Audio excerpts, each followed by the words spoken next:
Satu, dua, tiga, mulai. Assalamualaikum warahmatullahi wabarakatuh. Halo semuanya, kami dari kelompok 3 dari kelas kajian analisis lingkungan. Di sini kami akan membahas tentang kajian lingkungan hidup strategis.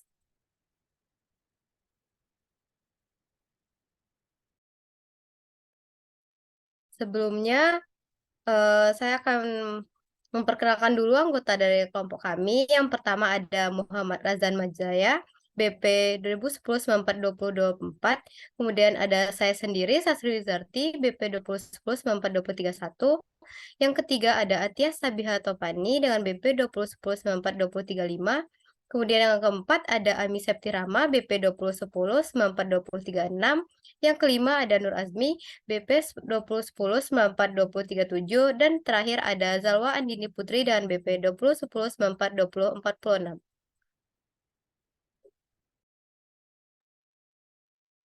Di sini kami akan membahas tiga kategori. Yang pertama ada perbedaan KLHS dan AMDAL.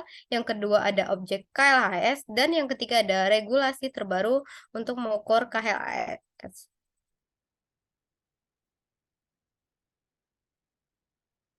Baik, yang pertama ada perbedaan KLHS dan AMDAL akan dijelaskan oleh rekan saya.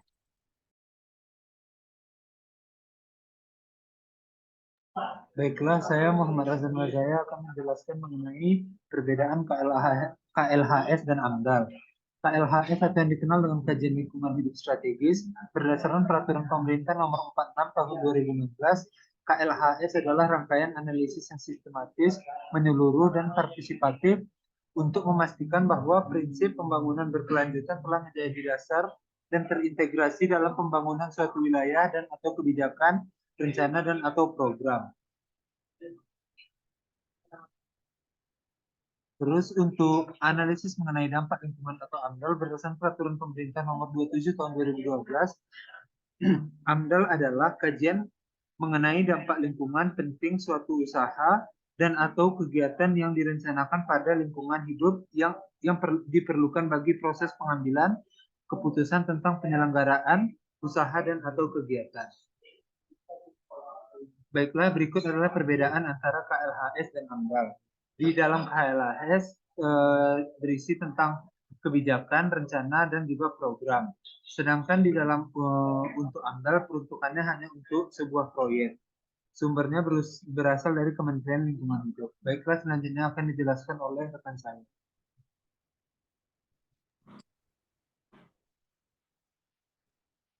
Selanjutnya, ini ada tabel dari perbedaan KLHS dan AMDAL. Yang pertama, dalam sisi posisi, AMDAL berada pada akhir siklus pengambilan keputusan, sedangkan KLHS berada pada hulu siklus pengambilan keputusan. Untuk pendekatan, AMDAL cenderung bersifat reaktif, sedangkan KLHS bersifat proaktif. Untuk fokus analisis, AMDAL itu mengidentifikasi perakiraan dan evaluasi dampak lingkungan, sedangkan untuk KLHS itu adalah evaluasi implikasi lingkungan dan pembangunan berkelanjutan. Untuk dampak kumulatif, AMDAL itu tuh amat terbatas, sedangkan KLHS peringatan dini atas adanya dampak kumulatif. Selanjutnya untuk titik berat telaahan, untuk AMDAL itu tuh mengandalkan dan meminimalisir dampak negatif, sedangkan untuk KLHS itu tuh memelihara keseimbangan alam dan pembangunan berkelanjutan.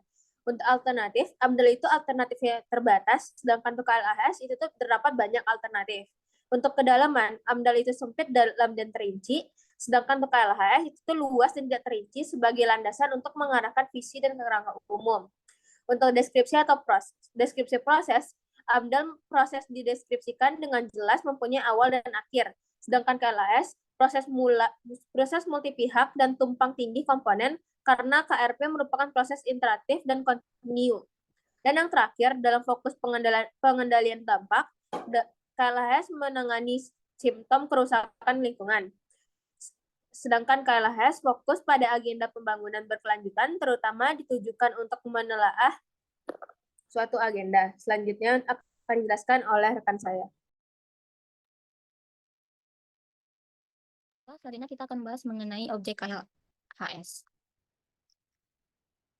Objek KLHS merupakan segala hal mengenai kebijakan, rencana, dan program KRP dalam suatu wilayah yang terkait dengan lingkungan hidup berkelanjutan. KLHS adalah mengintegrasikan prinsip-prinsip pembangunan berkelanjutan yang meliputi prinsip lingkungan, prinsip sosial, dan prinsip ekonomi. Hasil akhir KLHS adalah rekomendasi yang diintegrasikan ke dalam dokumen KRP yang dikaji, sehingga rekomendasi KLHS adalah bentuk intervensi terhadap KRP yang dikaji, dan merubah dari KRP yang tidak berkelanjutan menjadi KRP yang berkelanjutan. Artinya, jika KRP yang sudah di KLHS diimplementasikan, akan menjamin keberlanjutan lingkungan, sosial, dan keberlanjutan ekonomi di wilayah pembangunan bersangkutan. Selanjutnya, adapun objek KLHS terdiri dari 3 objek. Yang pertama adalah pemerintah pusat, terdiri dari rencana tata ruang wilayah, merancang rencana pembangunan jangka menengah nasional atau RPJM, dan rencana pembangunan jangka panjang nasional atau RPJP. Selanjutnya akan dilanjutkan oleh rekan saya. Baik, selanjutnya dari objek KLHS ada provinsi, yaitu terdiri dari rencana tata ruang wilayah provinsi. Yang kedua ada rencana tata ruang kawasan strategis provinsi. Yang ketiga ada rencana zonasi wilayah pesisir dan pulau-pulau kecil. Yang keempat ada rencana pengelolaan wilayah pesisir dan pulau-pulau kecil. Yang kelima ada rencana pembangunan jangka panjang provinsi.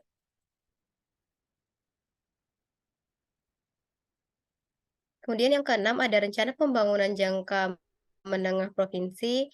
Yang ketujuh ada rencana pembangunan pusat pertumbuhan ekonomi tingkat provinsi. Yang kedelapan rencana perubahan peruntukan dan fungsi kawasan hutan tingkat provinsi. Dan yang kesembilan ada kebijakan, rencana, dan atau program yang berpotensi dampak dan atau resiko lingkungan hidup provinsi atau lintas kabupaten kota.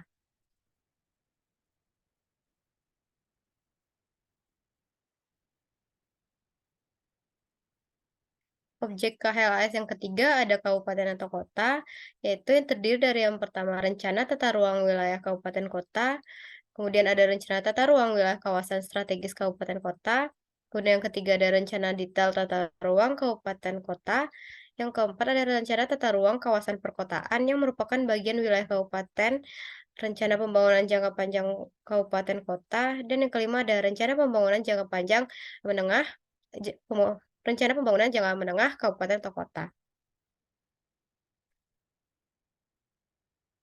Selanjutnya akan dijelaskan oleh rekan saya.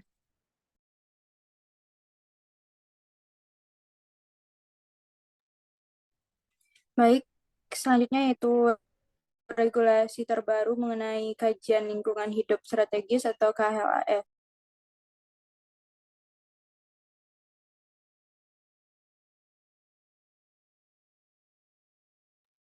Terdapat 3 regulasi terbaru mengenai KLHS. Yang pertama yaitu Permendagri nomor 67 tahun 2012, yang kedua yaitu PP nomor 46 tahun 2016, dan terakhir yaitu Undang-Undang nomor 11 tahun 2020.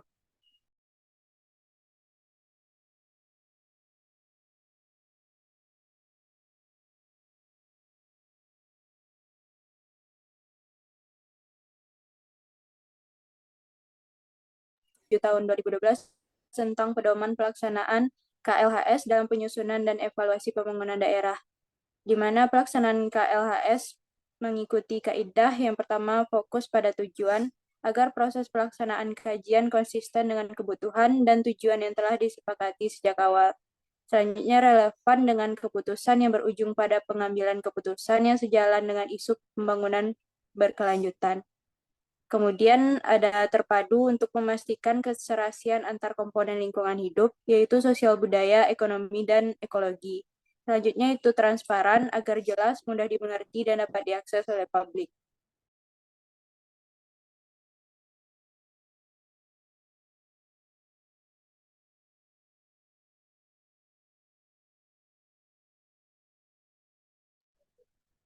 Selanjutnya ada partisipatif, yaitu dilakukan bersama-sama oleh seluruh pemangku kepentingan. Akuntabel yang menghendaki proses pelaksanaan kajian dilakukan secara profesionalitas, sesuai prosedur, terbuka, objektif, seimbang, dan hasilnya dapat dipertanggungjawabkan serta diverifikasi pihak lain.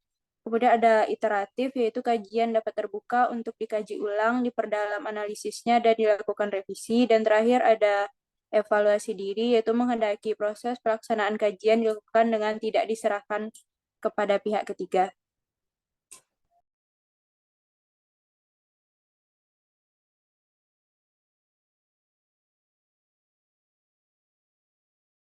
Regulasi selanjutnya yaitu PP nomor 46 tahun 2016 tentang tata cara penyelenggaraan kajian lingkungan hidup strategis.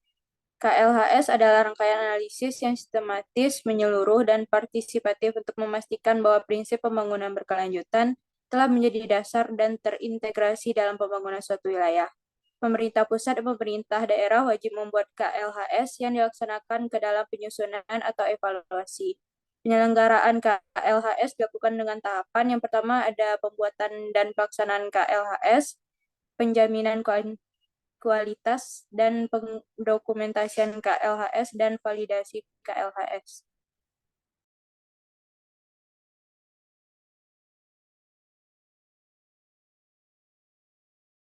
Selanjutnya akan dijelaskan rekan saya. Baiklah, selanjutnya yaitu Undang-Undang Nomor 11 Tahun 2020 berdasarkan pasal 17 Undang-Undang Cipta Kerja Nomor 11 Tahun 2020. Beberapa ketentuan dalam Undang-Undang Nomor 26 Tahun 2007 tentang penataan diubah sebagai berikut. Yang pertama, pasal 14 ayat 1 sampai ayat 5 menyebutkan bahwa perencanaan tata ruang dilakukan untuk menghasilkan rencana umum tata ruang dan rencana rinci tata ruang. Yang kedua, salah satu rencana rinci tata ruang adalah rencana detail tata ruang kabupaten atau kota.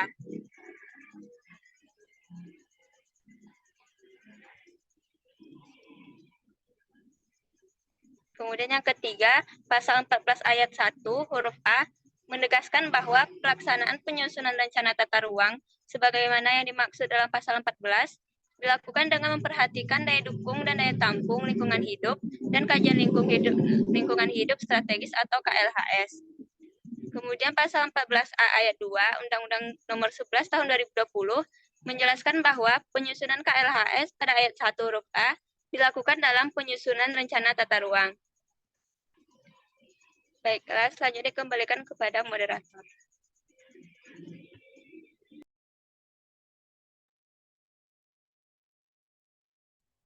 Baik, terima kasih semuanya. Sekian presentasi dari kami. Mohon maaf bila ada kesalahan. Kami tutup. Wassalamualaikum warahmatullahi wabarakatuh.